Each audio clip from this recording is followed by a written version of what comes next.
whatever. Welcome to my channel, and welcome back to another video. Welcome to a new year. I hope that everybody enjoyed their Christmas holiday, their Hanukkah holiday, their Kwanzaa, their holidays, their whatever. I hope that the year ended on a positive note for you, even though that might not be the likelihood of the situation. I hope that there were still little moments of joy just kind of scattered and sprinkled around for you to enjoy. And of course, I hope that you had a wonderful new year. Here we are. It is 2021. Petal's here. She made it. I made it. Ramble made it. You made it. And we're back. So let's jump into it. My name is on DQ. In case we've forgotten, Petal, don't rub on the mic. You're gonna make noise. My name is on DQ. And this little one, she's dripping. My God, I thought that she was peeing on me a little bit, but when Petal gets really happy, it seems to be there's a correlation between Petal getting really, really happy and purring tons and tons and tons and tons, just like she is right now, and her getting a really wet nose. She doesn't always have a wet nose. Well, she has a wet nose like dogs and kitties do, but she doesn't have a drippy wet nose until somebody starts just showering her with attention. And when I picked her up just like that, I got two little Petal nose droplets on my foot, on my sock, on my Christmas sock. I got quite the ensemble going on here with the Christmas socks and the tie-dye t-shirt from the NAMM show is a music convention that used to be held every January, and I'm fairly certain that it's not happening, or didn't happen this year, because there would be no way with everything going on. But quite the ensemble outfit wise. Petal just dripped some nose water. You've heard of rose water. Now introducing nose water from Petal. Still from flowers, but just a different kind of Petal. Also nose water. Don't forget the distinction. We've got rose water. She's got nose water. That's stupid, but her toe beans are so cute. She's distracting. I wish maybe someday I can get like a B camera, like someday I would get like a B camera so that you can like see me and I can do like my little visual triggers, but then you can also have like maybe Petal down in the bottom of the screen the whole time. That's just me being like a showbiz mama and thinking that my cat is just so cute that she has to be in frame. But like, tell me I'm wrong. Somebody tell me that I'm wrong. She loves getting attention and scratches.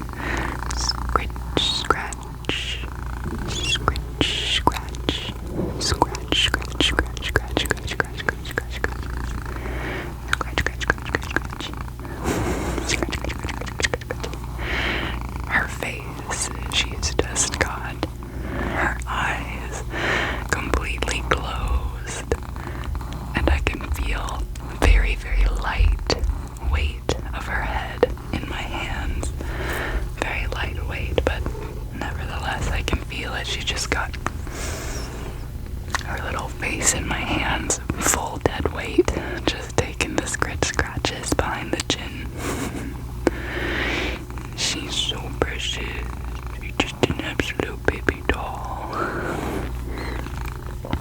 Anyway, we're not just here to have a little chit chat and look at Petal. I am gonna do a couple of things. So,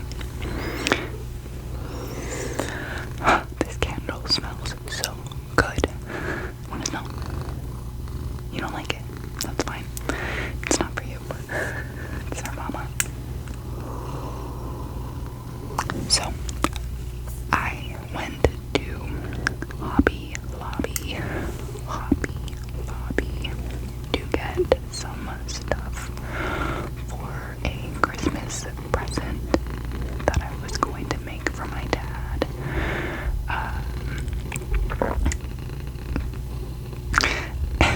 And he stomps down the stairs at 2 a.m. The courtesy that the people who live in this building lack is just astounding. Anyway, so this candle is called Bookends, and it says that it's a wonderful aroma. That's all it says on the label here, and then on the bottom it doesn't have any further information about what the scent is. Now, do you want to smell? Still not interested. She's like, just give me my scratches. But I like candles. I never seem to have any around the house because candles are kind of expensive. And so when I was at Hobby Lobby and I saw that these candles were, I think they were 50% off. I was like, fine, I'll splurge and I'll get a candle, because this is normally $13.99, but when I smelled it,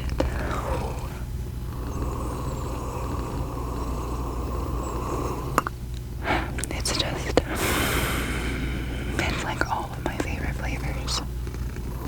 Scents, can you call scents flavors? It's got like,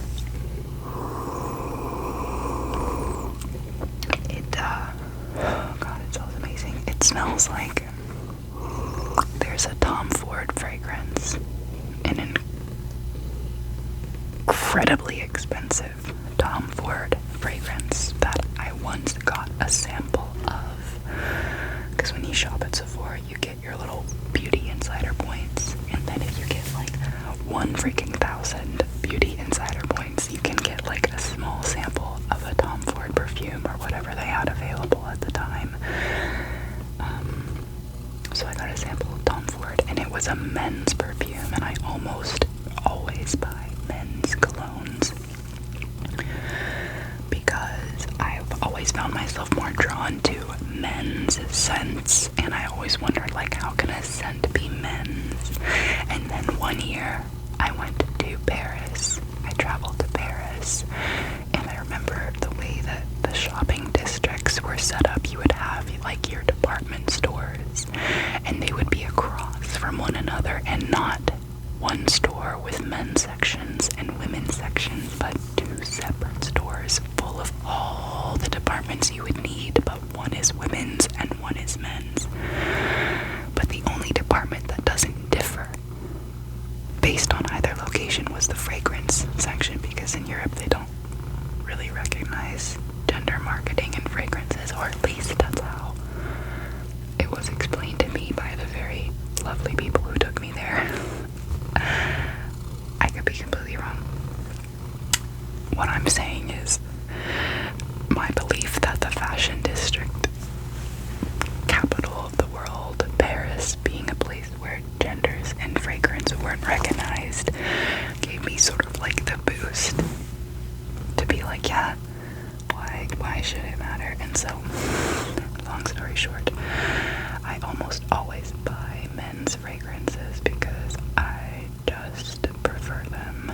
And this Tom Ford fragrance was called Oud Wood, I believe, spelled O-U-D.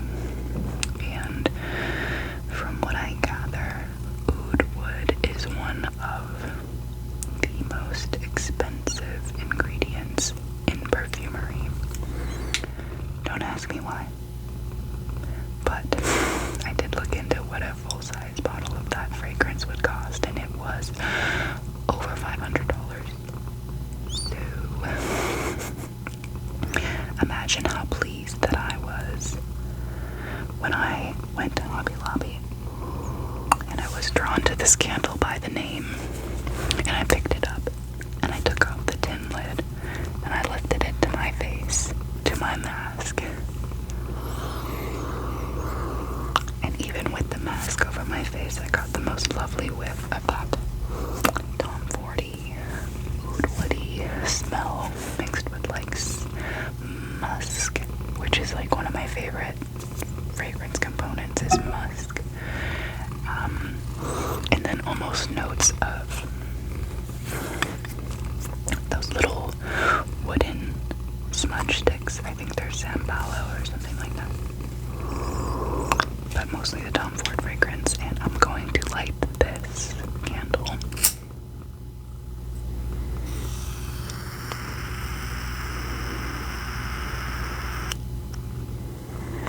I wish that it was a woodwick candle, but it is not, and I would rather have a good smelling candle versus a woodwick candle.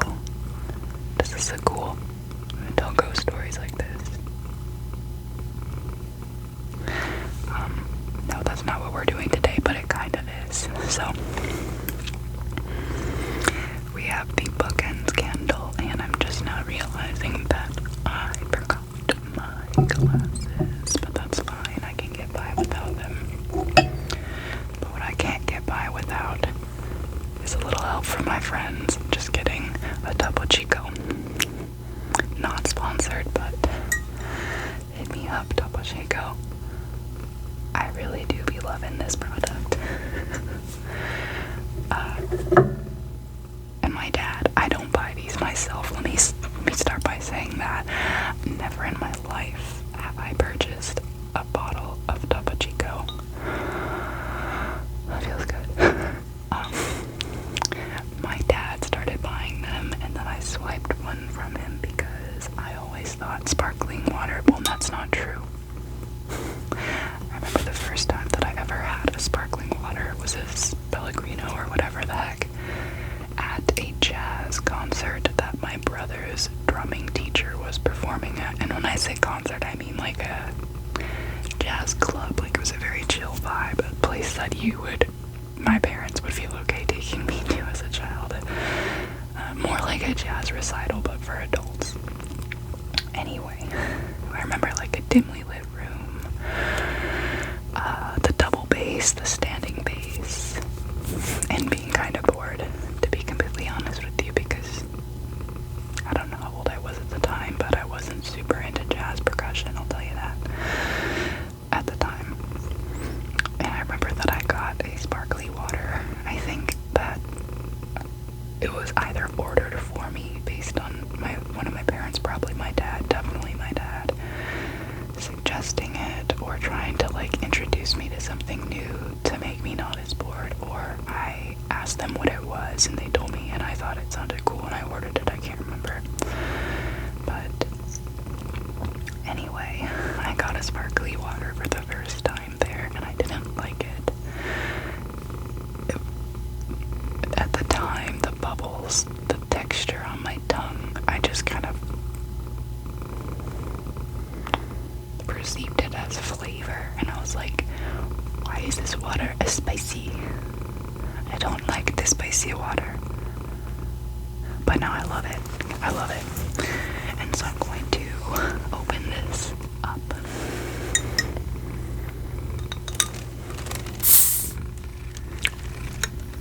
It was gonna spill, but then it didn't because I stopped myself.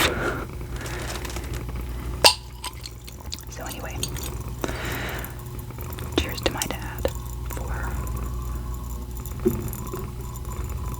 probably being the one to get me my first Pellegrino water at a jazz concert, and then being the man that buys Topo Chico from Costco. And then once I told him I drink them in my videos, I don't know if you noticed this, but he started buying the 16-ounce bottles instead, I think the old bottles were like 8 to 12 ounces, but he gets the big ones now, so that's cool. And I'm going to pour it in my glass. My mother gave me these glasses. I think a friend of hers gave them to her because she had gotten them for free but didn't want them. But now I have them and they're super cute, and I have 2 of them, and they have a little kitty nose situation. Look, Petal recognizes it. Do you see the way she's looking? I really hope that you guys can't hear the freaking elephant that is walking down the stairs right now. I don't understand. It's past 2 in the morning. You'd think that you would have some common courtesy to like tiptoe up the stairs, but I guess decency is like, I mean, after the year we all just had, I don't know what I'm expecting. What are you looking at me for, Petal?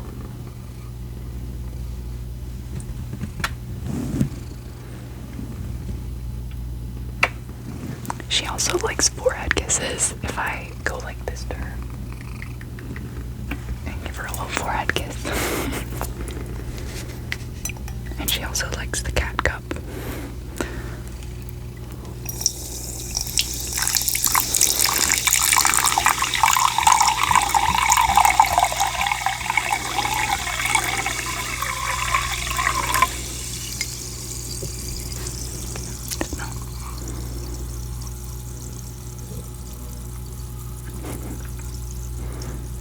No, okay, it's fine. She doesn't want any more for me.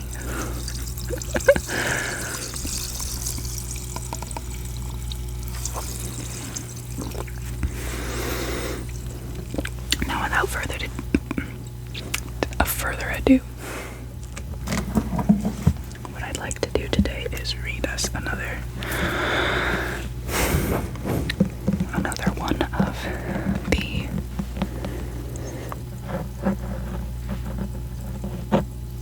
Grimm's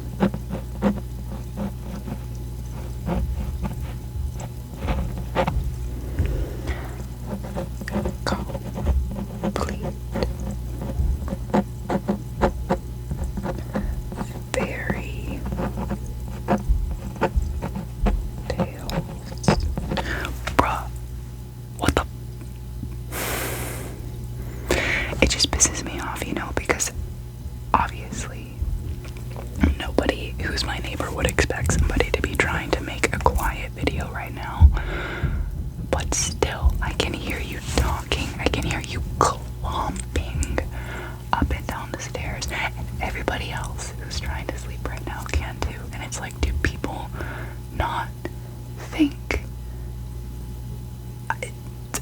I don't know. Maybe it's because I'm a high anxiety person and I don't like feeling like a social imposition onto anybody else, so I'm always very conscious of trying to make myself small in spaces where my presence is not something that's needed or the center of the room or anything like that. I try to be an inobtrusive person.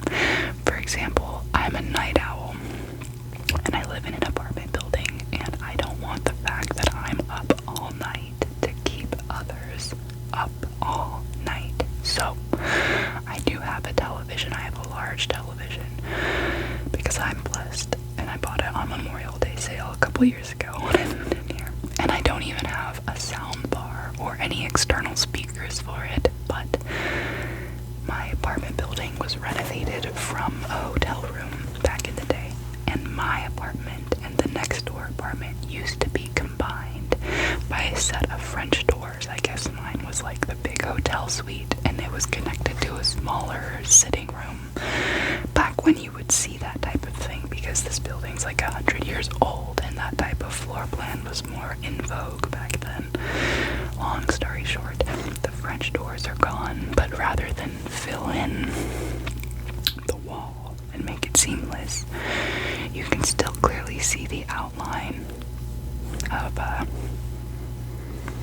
where the opening of the doors was previously, and then it's just kind of like chip paneling that is closing the doors off now. I obviously have not cut through that wall to verify that it is thinner in that part, but I can just tell it's thinner there, and it happens to be the only place where my TV really works out being is right in front of that part of the wall that happens to be thinner. And I know for a fact nobody lives in the apartment next door to me right now because it's so small. It's like a half studio. I'm pretty sure it doesn't even have a shower or a kitchen, just a toilet. They offered to show it to me when I was checking out this place, but once they kind of explained that to me, I was like, no, not interested. Show me the other apartments.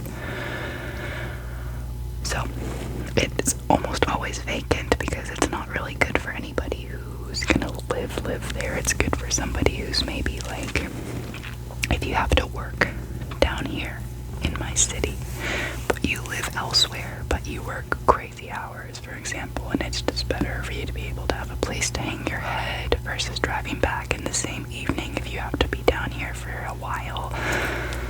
Stuff like that. I think that like somebody who was stationed here briefly kept that place for like a month or so, but I almost never have neighbors, which I love. But even when I'm sure that I don't have neighbors, I still, if I'm watching TV late at night, I stop watching it on the big TV at 10 p.m. at the very latest, and then I switch to my laptop so that it's quieter, and I watch it in my bed with subtitles on so that I can play the volume lower. And I guess nobody else thinks or has the courtesy to like make those types of considerations, but that's fine. I'm going to read us a story now. Would you like that, Miss Petal?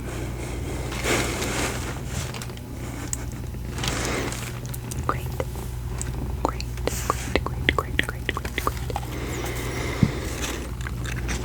So I think that we left off right here, having just ended this previous story called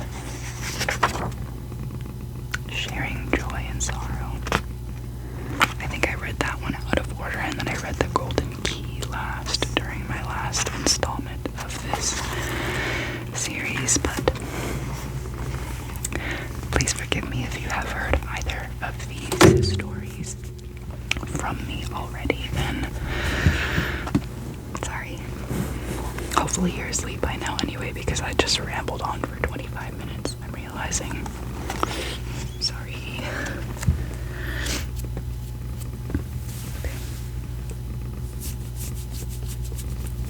Nose itch. Okay, so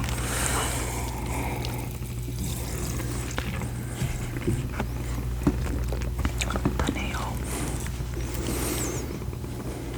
Sorry, Petal.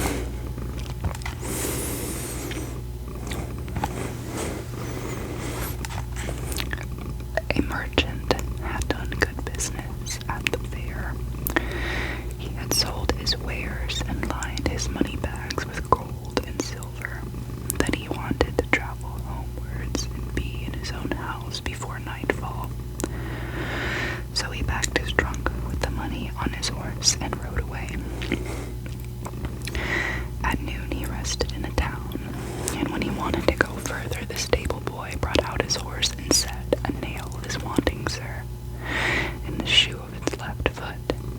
"Let it be wanting," answered the merchant. "The shoe will certainly stay on for the 6 miles I still have to go, and I'm in a hurry." In the afternoon, when he once more alighted and had his horse fed, the stable boy went into the room to him and said, "Sir,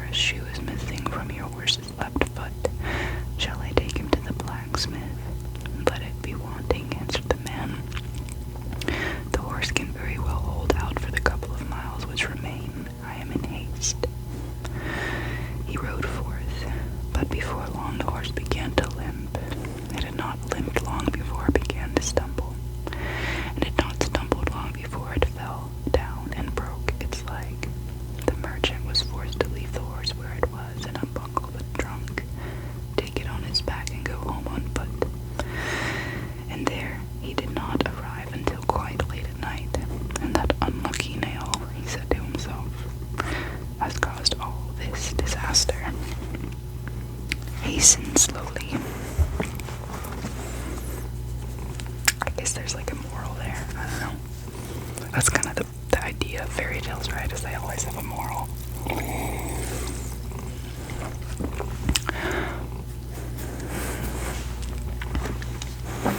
Next one that I will read for this evening. Ooh, it has an illustration. And it's decently long too. Wonderful. So we'll do this one.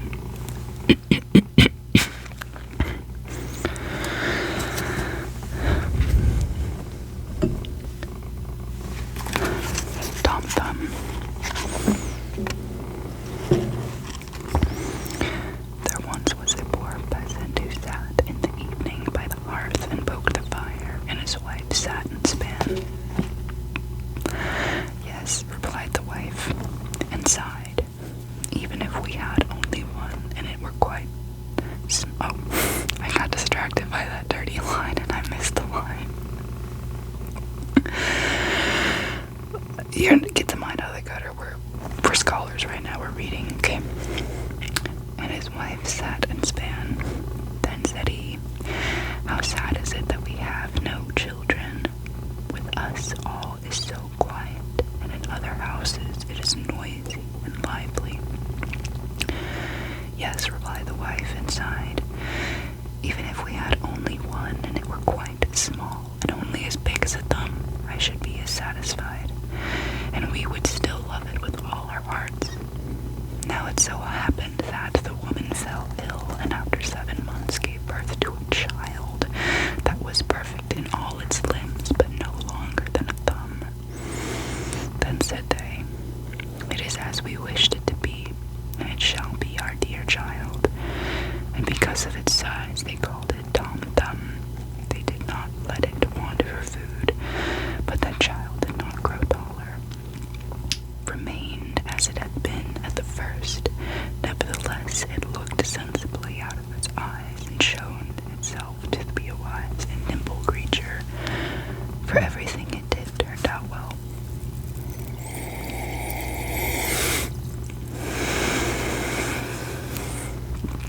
One day, the peasant was getting ready to go into the forest to cut wood, when he said to himself, how I wish that there was anyone who could bring the cart to me.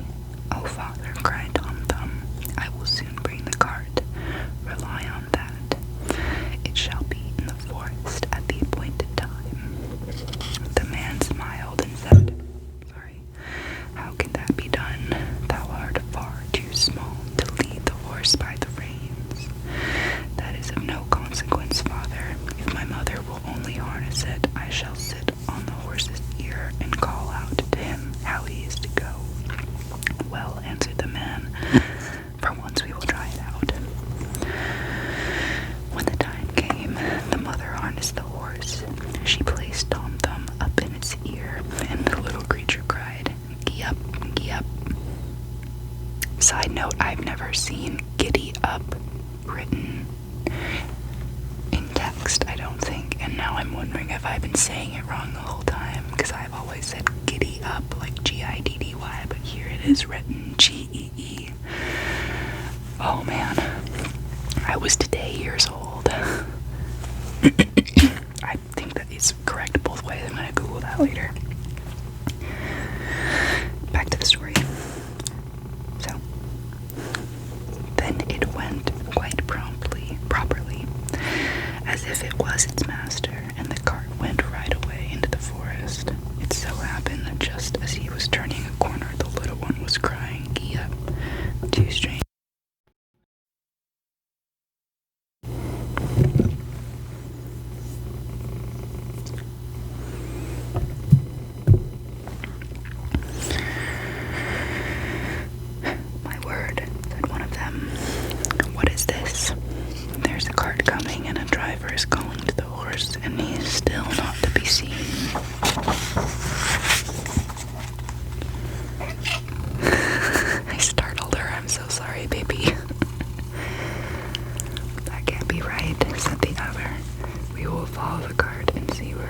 crops. However, the cart drove right into the forest and exactly to the place where the wood had been cut. When Tom Thumb saw his father, he cried to see him. "Seest thou, father, here I am with the cart. Now take me down." Don't knock that over, Petal. The father got hold of the horse with his left hand and with the right took his son out of the ear.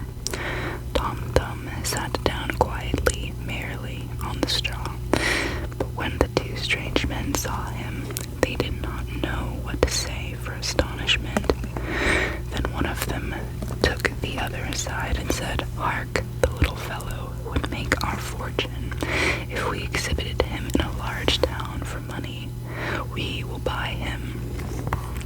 They went to this peasant and said, "Sell us the little man. He shall be well treated with us."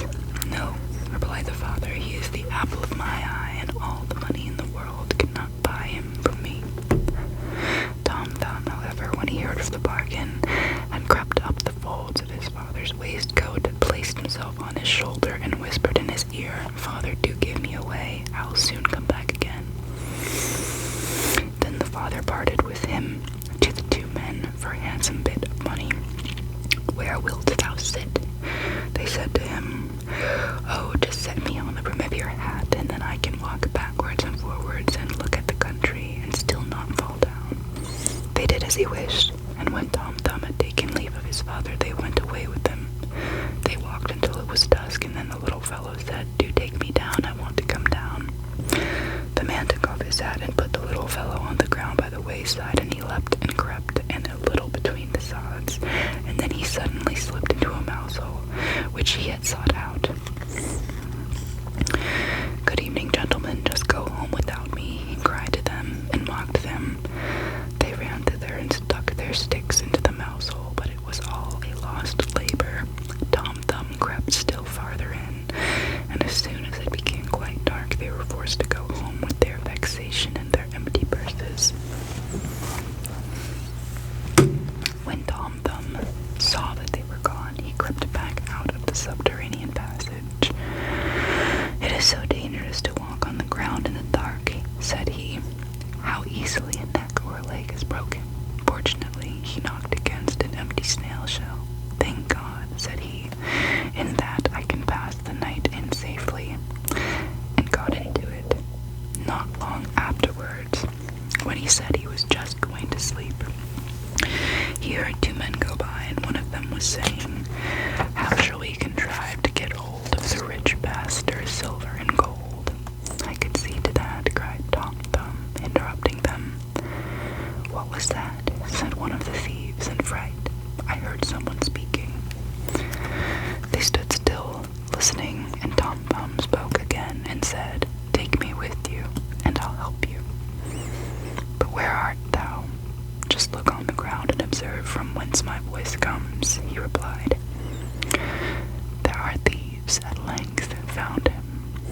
There the thieves at length found him, and lifted him. "Thou little imp, how wilt thou help us?" they said. "A great deal," said he. "I will creep into the pastor's room through the iron bars, and I will reach out to whatever you want to have." "Come then," they said, "and we will see what thou can do."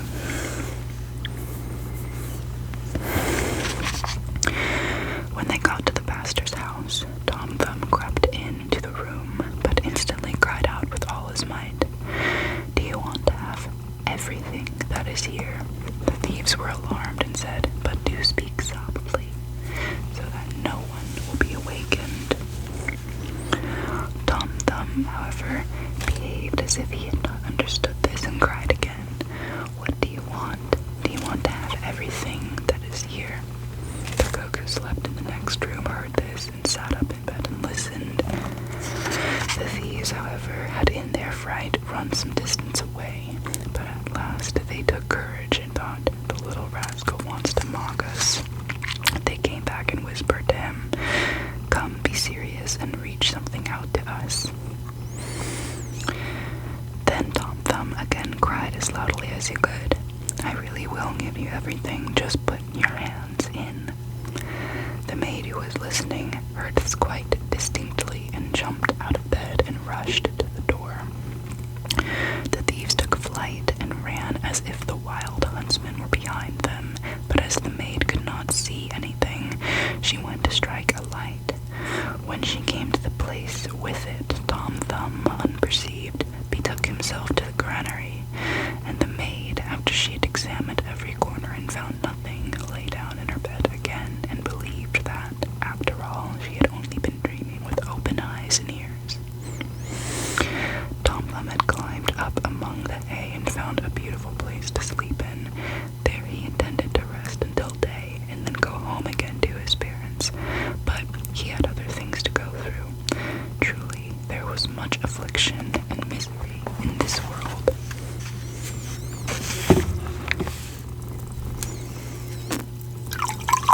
precisely that very one in which poor Tom Thumb was lying asleep. He, however, was sleeping so soundly that he was aware of nothing, and did not awake until he was in the mouth of the cow who had picked him up with the hay. "Ah, heavens!" cried he, "how have I got into the fulling mill?" But as soon as he discovered where he was, then it was necessary to be careful, to not let himself go in between the teeth and be dismembered. But he was nevertheless forced to slip down into the stomach with the hay. "In this little room the windows are forgotten," said he, "and no sun shines in, neither will candle be brought." His quarters were especially unpleasing to him, and the worst was, more and more hay was always coming in by the door, and the space grew less and less. Cows have 4 stomachs. That just popped in my head, and I have to say it. I don't know if that's factual. I don't know why I'm thinking it, but cows, they have 4 stomachs. Buddy's gonna go next door soon.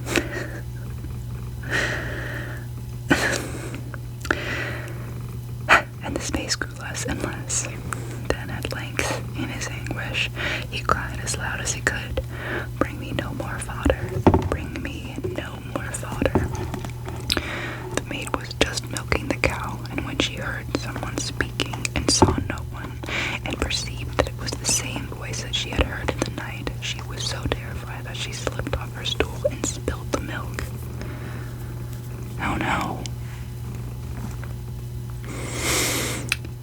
She ran in great haste to her master, and said, "Oh heavens, master, the cow has been speaking."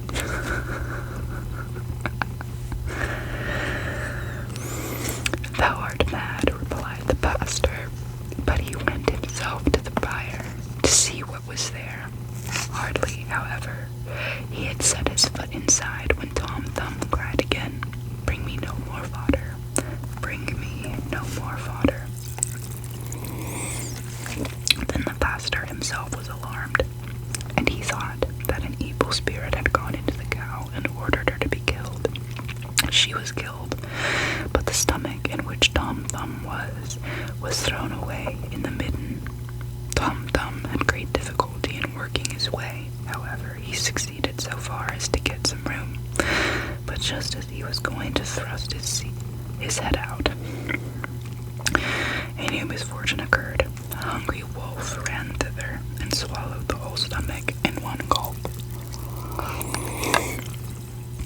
I mean, I feel like that wouldn't be possible, but okay. Tom Thumb did not lose courage. Perhaps, thought he, the wolf will listen to what I have to say, and he called to him from out of his stomach, "Dear wolf, I know of a magnificent feast for thee." "Where is it to be had?" said the wolf. "In such a house. Thou must creep into it through the kitchen sink, and wilt find cakes and bacon and sausages, and as much of them as thou canst eat." He described him exactly his father's house. The wolf did not require to be told this twice. He squeezed himself in that night through the sink, and ate to his heart's content in the larder. When he had eaten his fill, he wanted to go out again. Again, okay. All this old English has got me pronouncing shit weird. He wanted to go out again, but he had become so big that he could not go out by the same way. Tom Thumb had beckoned on this.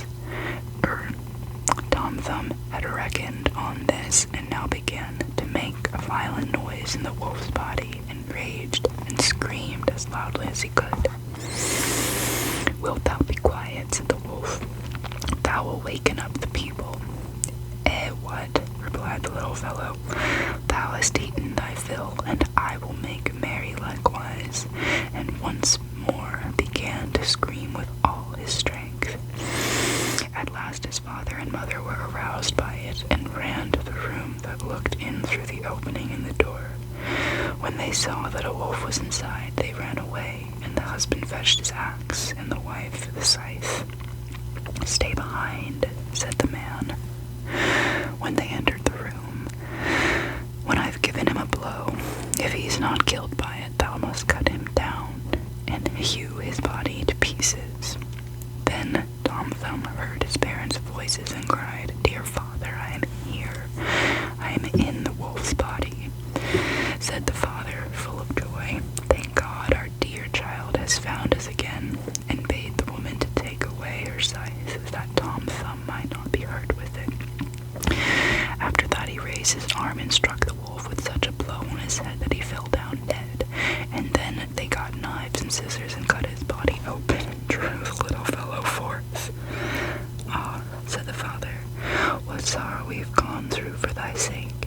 "Yes, father, I have gone about the world a great deal, and thank heaven I breathe fresh air again." "Where hast thou been?" "Ah, father, I've been in a mouse's hole, in a cow's stomach, and then in a wolf's. Now I will stay with you, and we will not sell thee again. No, not for all the riches in the world." And his parents, they embraced and kissed their dear Tom Thumb. They gave him to eat and to drink, and had some new clothes made for him, for his own had been spoiled in his journey.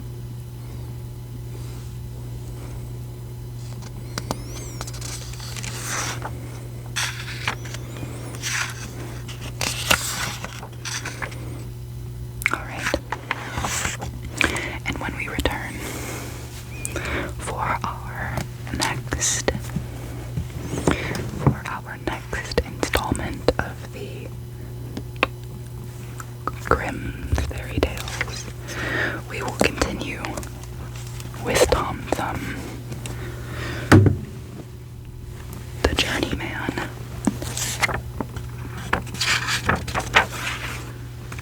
But I did want to turn back. Well, let me bookmark that first, so I don't forget my place for the next video. And then let me turn back the pages to show you the illustration that was put in with this story. Looks like by one Arthur Rackham. I startled Petal again. I'm so sorry. I think she gets ASMR because she falls asleep every like 5 minutes or so after I interrupt her. I like touched her back with the book and I woke her up and she got startled. But that's the illustration. And that's a wrap for this evening's stories. So I am going to, sorry, I should have set that down softly, and take this candle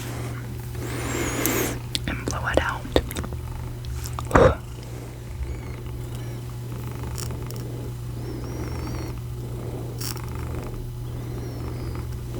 Did you hear that? I was trying to do like a little bit of a sizzling noise by pinching. You know what I meant to do. You're smart. You're smart. You don't need to be reminded. Oh, by the way, I wanted to leave you with this sentiment. Sadly, the wife of Frank Rogers, is that Mr. Rogers' first name? I'm pretty sure that it is. But the real world wife of the real world Mr. Rogers, I believe, off the top of my head, was it Julie Rogers or Jamie? It starts with a J. And to be completely honest with you, while I was watching Mr. Rogers as a child, I didn't realize that he was a man named Mr. Rogers who also played Mr. Rogers, and it never occurred to me that he had a real world life, but I did grow up watching Mr. Rogers, and I came to know of his wife just a couple of days ago. sadly because of an Instagram story post by Emmy Made in Japan, formerly known as Emmy Made in Japan. She recently changed her channel to just Emmy Made, and I love her. Please check her out. And she shared the news that his spouse, at the age of either 92 or 96, had passed, which is of course very sad.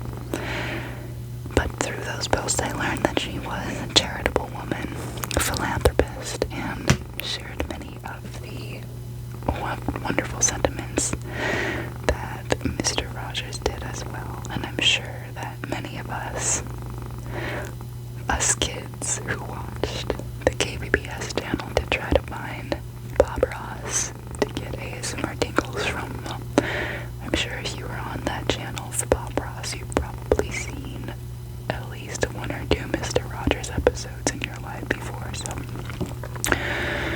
I just wanted to end the video by sharing a sentiment that I now know because of Emmy that his wife had said to somebody, and it's simple and it's beautiful, and it is that you are lovable and you are needed, not you are loved. Because I mean, I've said that before, and I think it's a wonderful thing to say, but I think sometimes we can have a hard time believing that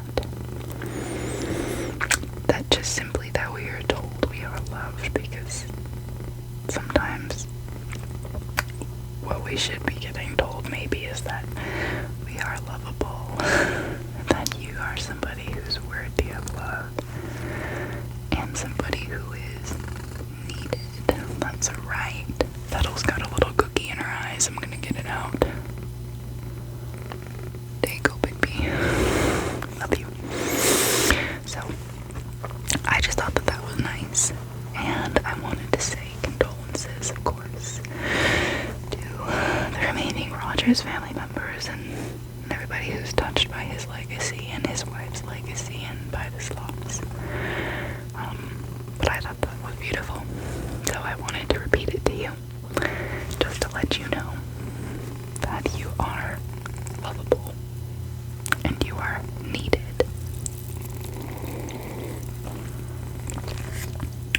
You are lovable and you are needed.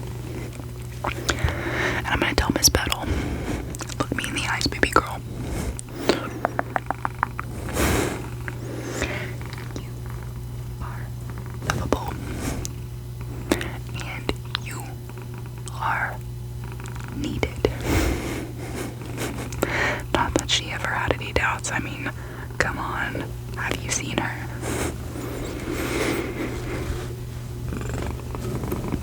She's stuck to the bed with her little claws. You're so ferocious. You're so ferocious with your little claws. You're so ferocious, baby doll.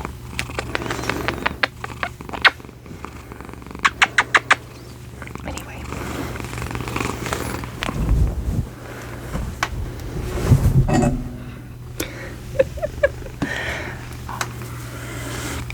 That was all. I hope that you guys are doing alright. No pressure to be doing great right now, you guys. Honestly, no pressure to be doing great right now, but I hope that you're doing alright. And I hope that you keep on keeping on, because I want to see you here next time, and I'll do my best to do the same. Just